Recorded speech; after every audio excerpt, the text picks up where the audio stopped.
We learned a lot, we burned a lot, but it was all worth it. It's not ethical, but He shared a story of a crypto coin and it pumped 5x. Banyak manusia ular wanted to tokenize whiskey barrels. Menjadi orang tegas itu penting. Yeah. In the Web3 space, I think it's quite small. Everyone knows everyone. People are playing our games, they're making money from our games. Do you think having an investor or a backers is actually important? Don't get investors. Everyone that bought our token, they made a lot of money. They sold out in 2 hours. Because ultimately in crypto, perception is everything. It was in this country, mereka kaya raya. We went to at least 70 launch pads. Build a personally.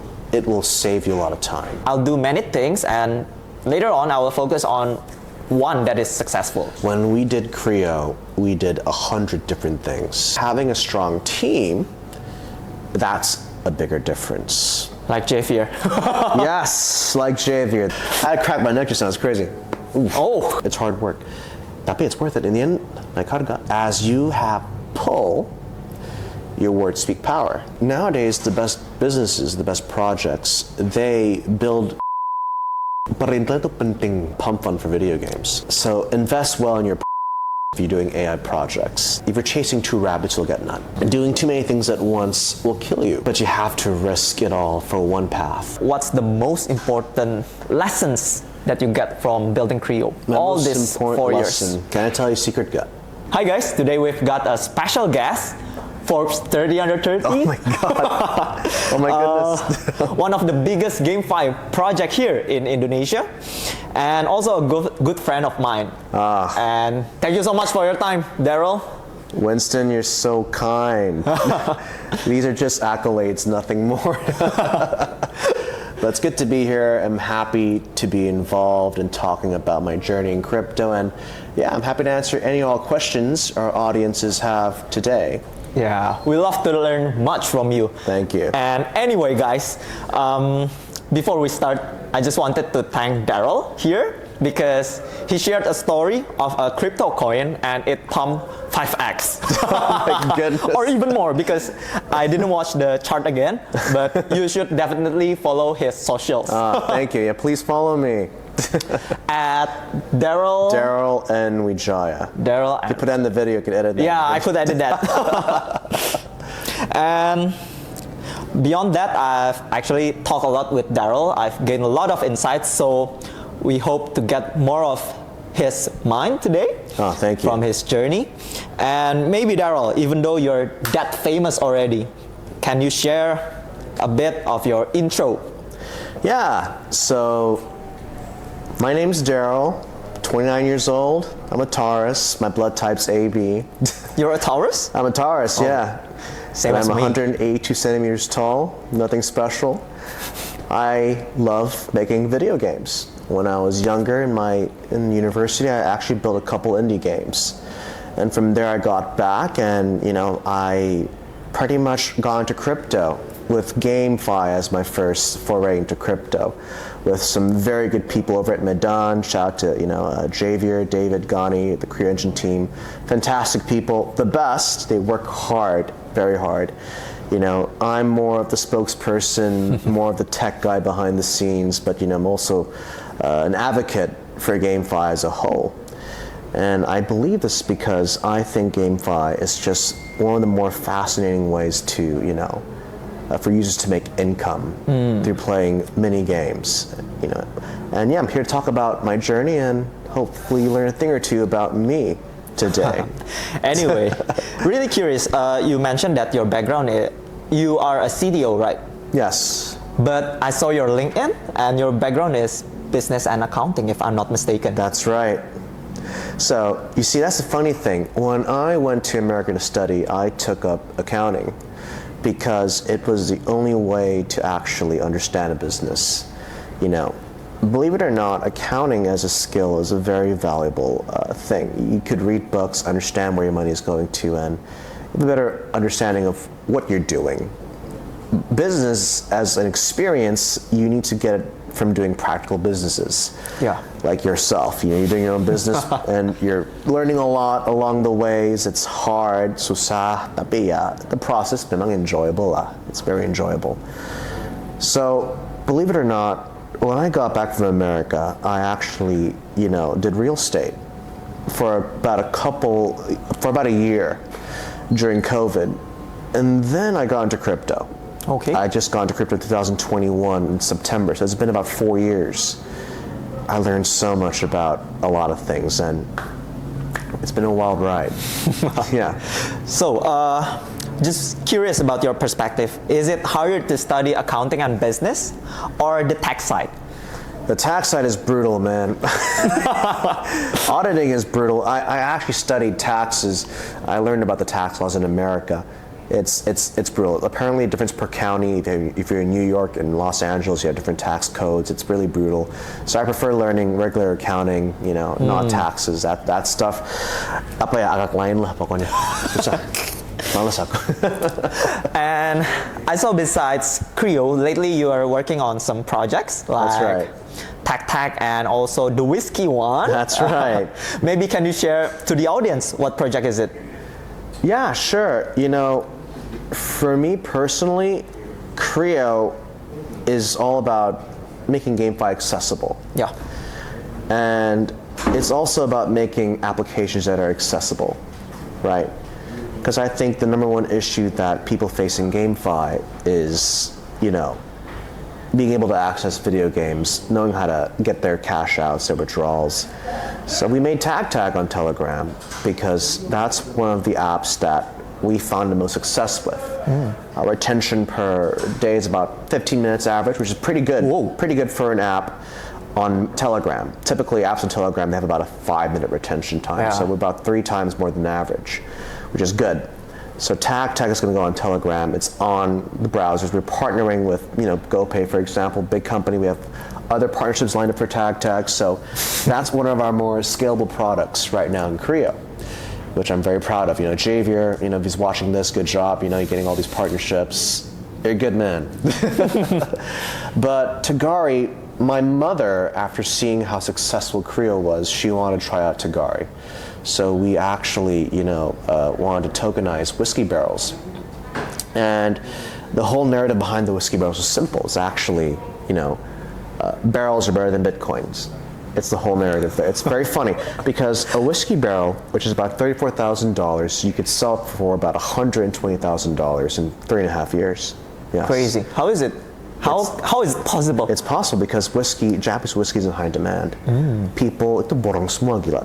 We put the bottles out, they sold out in 2 hours. Damn. Yeah, so this is a crazy time, and I want to introduce this to the blockchain or to crypto holders, so to speak. So you can check out the website, tagari.co, but that's something I'm doing with my mother. She's a great person, working really hard for the company, and I'm happy to help her. Yeah. Maybe for Tag, can you share the socials or something? Yeah, you go to tagtag.gg. We have Instagram. Everything's on tagtag.gg. It's tagtag.gg. Everything's there. Okay. So far, we've known Darrel as one of the leading founders on GameFi projects in Indonesia. How come do you, in the first place, come to think of building CREO? To be honest, the idea was to make a high-fidelity Web3 game that could impress people. At the time in 2021, it was the trend to build projects with good promise, and you basically raise funds from there. So essentially, we wanted to build CREO because we realized that building a video game is not easy, but building semacam wadah untuk game itu lebih menarik lah gitu. It's more in tune to what we were trying to do, because our mission is to make Web3 gaming accessible. So that's what we've been doing for the past few months or so, few years or so, which has been pretty good. And originally we started off trying to make one game, but after people started coming to us about doing partnerships and collaborations, we want to build a platform, which is called CREOplay.app, which is still running today. It's still alive, and people are playing our games. They're making money from our games. Even on Telegram right now, we got a couple games out there too. They're making people good money. Hero Fantasy. If you saw my story, right? Yeah. So that game is crazy. Oh my goodness, it's good. So we're still going strong with our mission, and I'm very happy about it. I just hope that it keeps going. because we have a lot planned, especially when TagTag goes on Telegram, especially when TagTag partners with bigger conglomerates across Indonesia. It's crazy that you guys partner with GoPay, actually. Oh yeah, Javier did a really good job. That guy, he's crazy, man. Dia memang orangnya bekerja keras gitu. He really works his ass off, pokoknya. And I'm very happy to be his partner lah in the long term. And curious to know, do CREO actually have any investor? And do you think having an investor or a backers is actually important? CREO has no investors, but we raise a lot of money actually. This is why we were able to last for so long. We raised it during launch pads. Okay. And everyone that bought our token, they made a lot of money because the token blew up to 100 million. Yeah. And the best part is, we're very fair, right? I personally did not take much from CREO at all, actually. But our users, our holders, they held on, they made good money, and I'm very happy about it, right? But that doesn't mean we're not gonna stop. We're gonna keep going and we're gonna keep fighting for it because I see a lot of potential upside for it. So I would not get an investor if you have no experience in doing a Web3 company or Web3 business. Understood. It's extremely demanding, and the results are a coin toss. Now, what does that mean? This is just for knowledge's sake, yeah? Yeah. In this industry, it's all about narrative. If you notice all the older projects, as narratives come and go, they make up stories about AI or platforms to just get relevancy, which will increase price. Agree. Because ultimately, in crypto, perception is everything, right? The same ways that influencers create perception, right? They try to create a story which is believable, and they try to sell you on it. Having an investor means you have to be on your feet all the time. And if you have the wrong investors, you're dead. I'm lucky because we bootstrapped.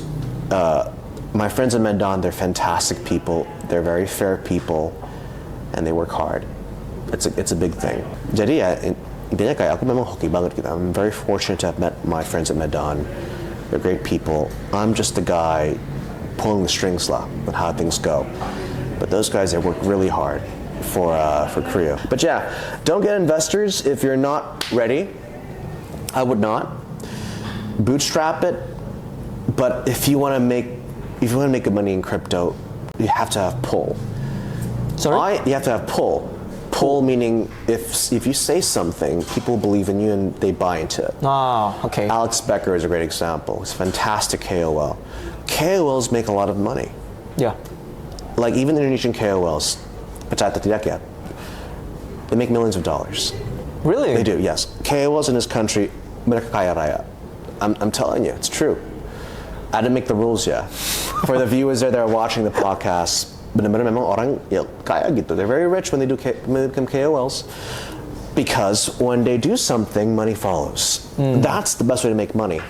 And if you could do that and make a project on your own, ya pasti kamu cuan. You'll make money that way. Don't get investors unless you truly believe what you're making will scale. Instead, build a brand personally. It will save you a lot of time. Personal brand. Like what you're doing now. Your personal brand is pretty good. Thanks, man. And you got the charisma.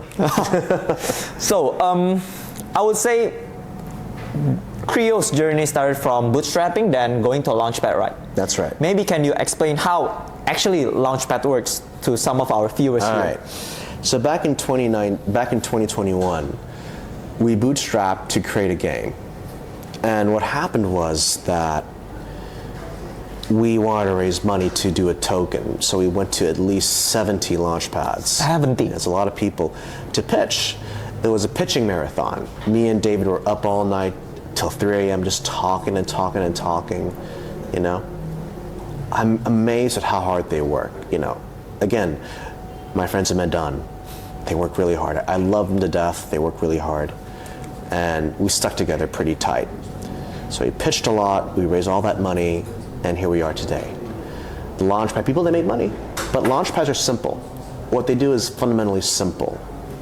You basically have a project, you try to sell it to them, they buy early and they try to make a quick profit, or they hold on for longer periods of time. The problem with Launchpads is that when they mess you up, they really mess you up. We had a time when we launched CREO, this one launch pad out of all of them dumped, and we spent an ungodly amount of money jaga harga. Yeah. Memang agak brutal ya, tapi memang itu realita di crypto. Anyway, is it important to jaga harga in the crypto if you own a token? If you're a newbie, yes. But after being here for a long time, let it fall. Let it fall. And when it's already there, you buy back. Do not fight the price unless you have to impress somebody. Because that's the truth. Because the token price will actually give you perception of how the project is actually working, right? That's right. But at the same time, what if the token falls down, but you do massive buybacks, the price goes up, people will get more excited. It's all about how you treat your community. Essentially, it's all about how you treat your community, how you really view them, and what story you can tell them. That's why for new crypto launchers, or for you, for example, you're doing a project now, it's all about the story you're going to create for your community. That's the big thing. And that's why a lot of people fall short. They don't know how to create good narrative, and they end up falling short.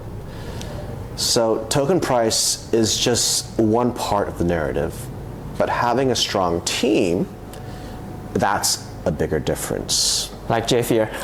Yes, like Javier. That guy, he's crazy. He's crazy. Okay. As you mentioned, the token price dropping and then you buy back.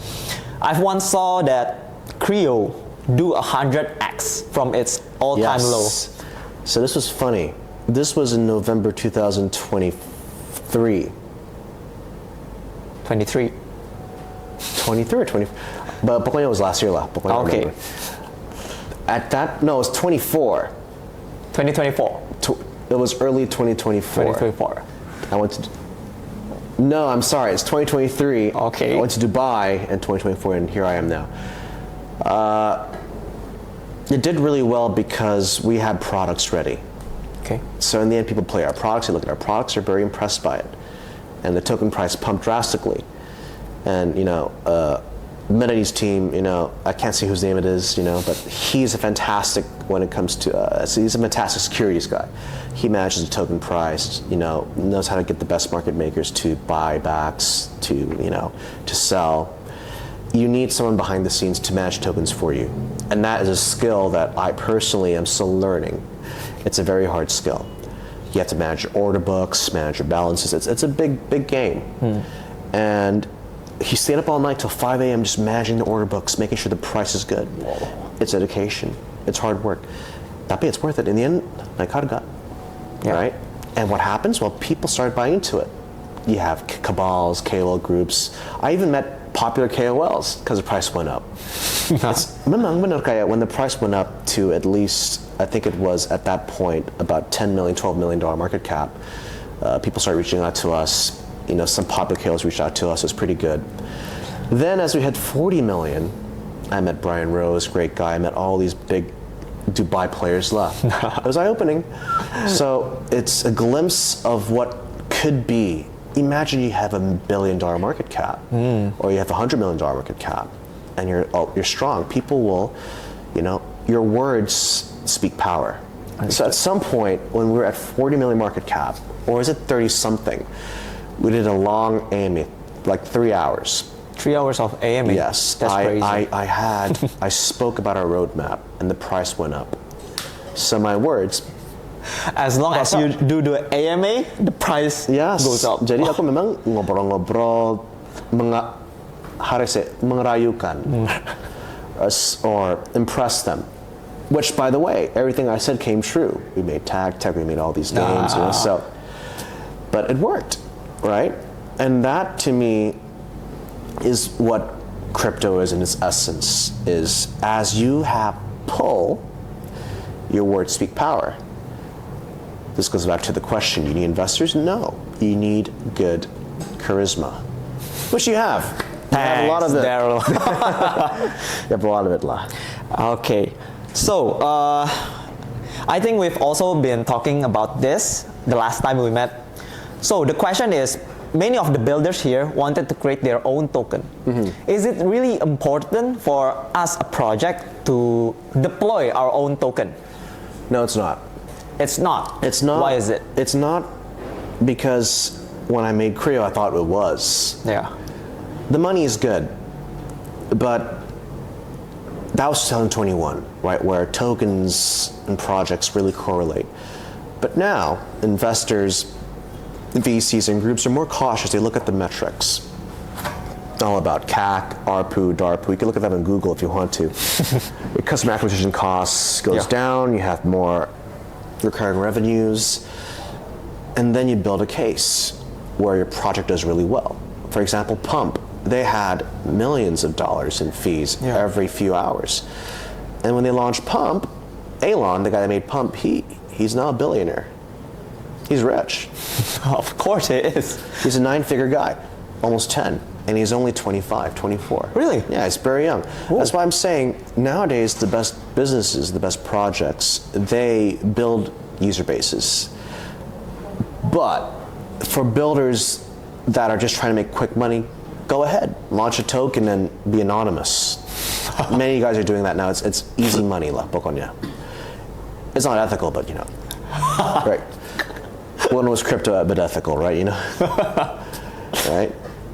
Jadi ujung-ujungnya that's the name of the game, is creating perception, creating a case of large usership, and doing a token.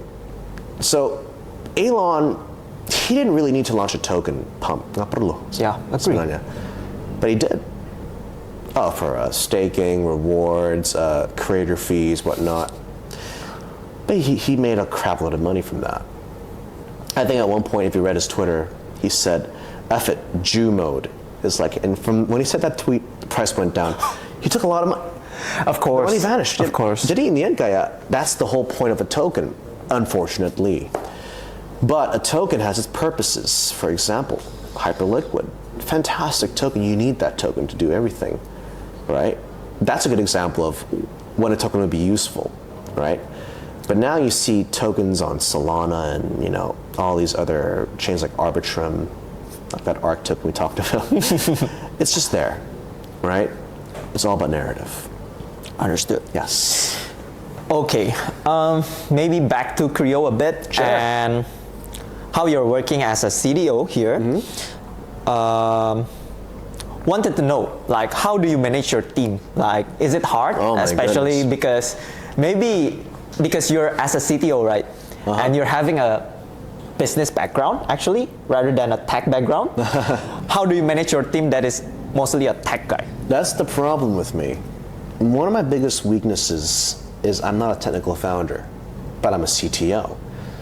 I know how to create infrastructure and flows, but a CTO needs to be an expert at granular details. Now, what does that mean when you say granular? If I say, make me a staking platform, the average mind would think, hey, that's easy, just get a staking contract, audit, blah, blah, blah. But you as a creator have to be, what buttons will there be? What is the user journey? What's the fee structure? What's the smart contract? Who's going to audit it? These questions are extremely important.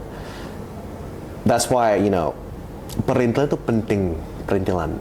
It's everything. Agree. For me, when I started my journey as a CTO in CREO, we were building too fast. We were expanding too fast because we want to get people to invest in us fast. That was a mistake that I made. So right now we're much better. We're lean, we're scaling, it's good. But back then I was just building fast and managing 50 to 80 people, and it was brutal. At the time, in hindsight, it was good because at the time we looked at large, which caused a lot of people to have faith, right? Yeah. Which is good. But our burn rate was immense. I think my CFO, he's like losing his mind at the time, so it's crazy. But in the end, we arrived to a point where we learned a lot, we burned a lot, but it was all worth it. And my strategy to be a business leader is simple. You just have to be transparent. I think transparency and, tegagas, I can't pronounce the word. menjadi orang tegas itu penting. Yeah. Sebenarnya kalau if you make a business here, kalau kamu nggak tegas ya, you're gonna die. Karena in here, it's all about having respect, right? If you have an employee base of 100 people, for example, they have no respect for you, you mati aja gitu. They'll have nothing. So being firm goes a long way. You cannot expect your employees to make money for you. You agree with me, guy? Agree. Because no one cares. You have to make it on your own.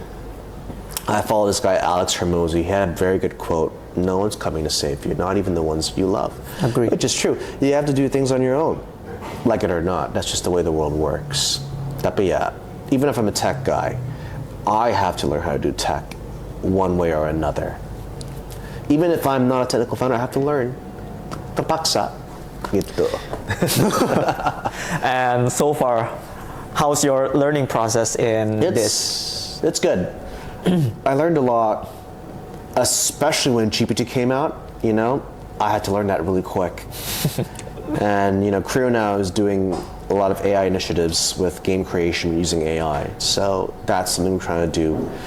We're actually building our last thing we're building for CREO is actually a pump fund for video games. Pump fund for video games? Yeah, mini games. Yes. Okay. So we want to actually gamify games and events and IPs using AI, because if people could prompt games to existence and monetize them, that's the next step. Yeah. Which I think is what Web3 is going to, is how could people monetize ideas or interactive events, which is what we're doing now with CREO as our last big push. Not the last, but the biggest push yet. So I had to learn a lot about AI. A lot about parsers, LLMs, MCP context protocols, and what's this, what's that, how do you hook up a parser? Fun stuff. But Many surprisingly, what makes an AI good for anyone watching is the parser. Every AI company is a wrapper. Agree. What that means is simple. If you use AI music generators, it's probably a wrapper of GPT or something else. The parser is key. Clearly, a great company, they're just a wrapper company. Mereka cuma use existing tech, but their parser is good. So invest well in your parsers if you're doing AI projects. That's the most important thing. Maybe. Darrel, curious to Yes. know about, maybe many here are Gen Zs that are the watchers of this podcast, and curious to know, Look in there. what do you think about doing multiple projects at a time or focusing on one? Because when maybe the thought process is like, oh yeah, I'll do many things and later on I will focus on one that is successful, or doing one thing but because I cannot guarantee success by doing one thing. What do you think on this? Can I tell you a secret, gut? When we did CREO, we did 100 different things. 100. Yes, it was crazy. We were changing ideas left and right. We wasted a lot of money on those things. My advice to Gen Z people is simple. You have to stick to one path. My biggest takeaway is that it's okay to pivot when you have to, but when you are if you're chasing two rabbits, you'll get none. Agree. It's a famous quote. I forgot who it's by. It's a famous quote. There's a meme about it, but I don't know. I believe that doing too many things at once will kill you, because it has killed us in a way. Focusing on one thing and perfecting it is the best way. Sure, people do many things at once because they need to, they're desperate. I don't blame them at all. But you have to risk it all for one path. But if you have the time and you have the capacity, do it. But a lot of Gen Zs underestimate what true focus is. I met a guy just now, he's in his 40s. He opened a restaurant. He sacrificed everything to make that restaurant a success, even his relationships, his family. In the end, he made money. Focus is not just, ya udah gue kerja berapa hari, berapa jam udah kelar. No, it's obsession. Obsession. Yes, which I think a lot of people don't have an obsession over their businesses. Frankly, sometimes when I do business, I feel like I lack obsession. A lot of people that do business, they don't feel obsessed about it, and they end up dying. Larry Ellison, Elon Musk, they're obsessed with their businesses. They cut the noise and they're obsessed. Look at Elon Musk, he sleeps on the factory. Yeah, that's crazy, man. He's obsessed. Obsession is focus, and there's nothing else in between. If you're not obsessed, you're not focused. Obsession is what's needed to actually make a big change in your life. Which frankly, I'm telling you this, but I don't feel as much obsessed as I used to. Maybe I'm getting old, I don't know, but you need obsession. Okay. Which I think you cannot get by focusing on many things at once. Okay, That's what I believe in. From Darrel, we learned that focus is important, and most importantly, obsession on what you're doing. Obsession with one thing. With one thing. An unhealthy obsession to get to your goal. Understood. That is what success is, and you see that with everyone, even your favorite influencers. Okay, Darrel. Yes. I would say CREO is one of the most successful GameFi project in Indonesia. Thank you. And one of the project that also stayed for so long. 4 years is a long time. It's been a long time, man. Yeah, in the crypto space, 4 years is a long time. It's a long time. Yeah. So the question is, how do you guys stay? Meanwhile, many projects go up and go bust. Like, this is why I'm blessed. All my partners, they don't give up. I would say that my friends in Medan, they are a blessing to me. They've been a blessing to me. At many times at some point we were like, you know what, let's just stop. But they said, you know what, let's wait a bit longer. They had that obsession of reaching that goal, which I admire.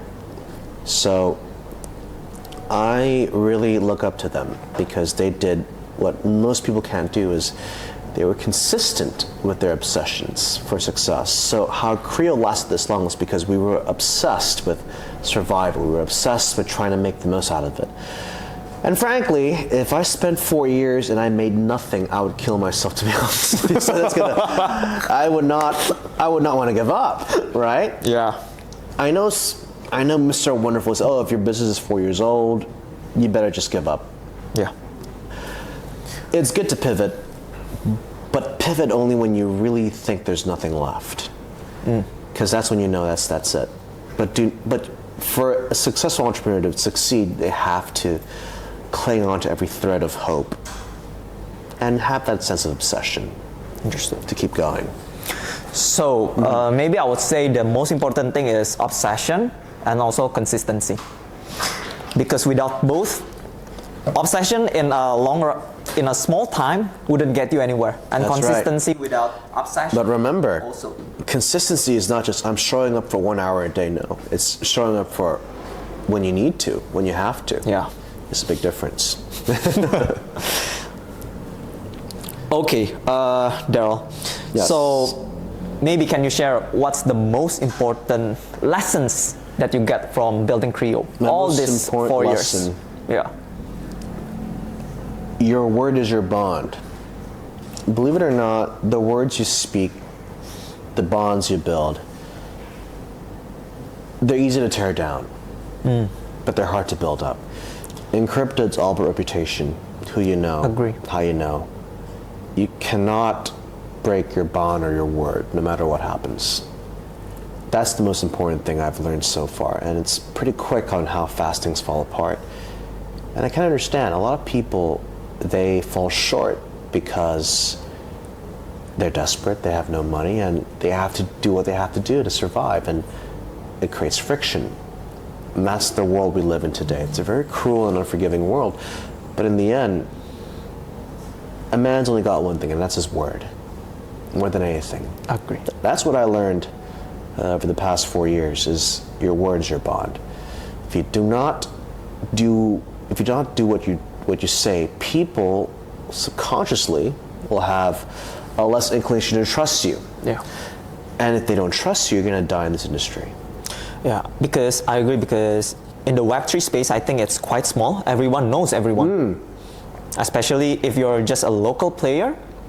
That's easier to detect. Yeah, I know Darrel. Darrel And- knows me. Everyone knows Darrel. There's a lot of snakes. So many snakes. You better not mess with those snakes, man. They're crazy. Oh my God. Okay. I would not mess with snakes.